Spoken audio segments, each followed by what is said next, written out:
अस्सलाम वालेकुम दोस्तों, की हाल चाल ने जनाब। तुसी वेखदे पे हो देश पंजाब टीवी ते मैं थोड़ा मेज़बान मुहम्मद अफजल जोइया। दोस्तों सब तो पहले अपने चैनल को करो सब्सक्राइब, बेल आइकन का बटन दबाओ ताकि साड़ी लेटेस्ट और बेहतरीन वीडियो तुहाडे तक बआसानी पहुँच सके। दोस्तों डेली दी निस्बत पहला सुबह सूई झोटी की वीडियो लैके आए हैं। पिछे कट्टी है, पहला सुबह सूई है, हाज़र मौके 15 किलो दुध दे, मूँह 4 दंद दे और कीमत नहायत ही मकबूल है।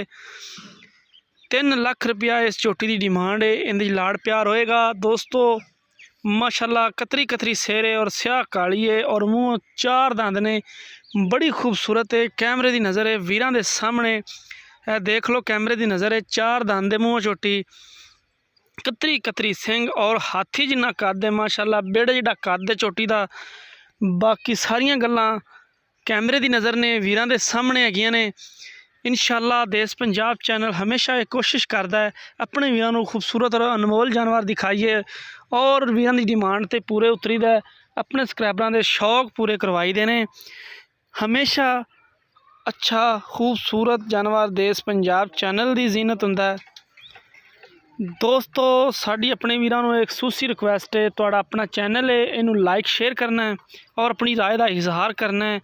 और माशाल्लाह फुट फुट झोटी बाहर फिरदी है और बड़ा ही नहायत ही मकबूल रेट है मेरे वीरां वास्ते। और झोटी का माशाल्लाह कद बड़ा खूबसूरत कद है। इन्ना कद, इन्नियां वंडा घट मझां नूं हुंदियां ने।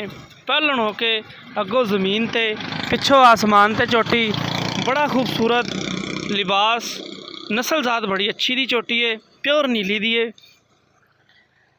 अगर किसी वीर भरा ने यह झोटी खरीदनी है, राबता नंबर 0307 351 8578, ये साढ़े WhatsApp ईमो का नंबर होंदा है। दोस्तों अपनी राय का इजहार लाजमी करना है। और बड़ा कद है झोटी के कोले, बड़ी वेल है, बड़ा सिंग खूबसूरत है, वक्खी छोटी है, खुड्डा बिल्कुल छोटा जा है, खुड्डा बहुत प्यारा है, नस्लजात अच्छी है, थब्बियां दे हवाने। दोस्तों असी उम्मीद करांगे कि साडी अज वाली वीडियो तुहानूं बड़ी पसंद आएगी। अगर पसंद आए वीडियो नूं लाइक ते शेयर करना है, अपनी राय का इजहार करना है। ए पिछे कट्टी है और जिंदगी रही तो मिलांगे एक नई वीडियो। अपने मेज़बान अफजल जोई होंदी इजाज़त।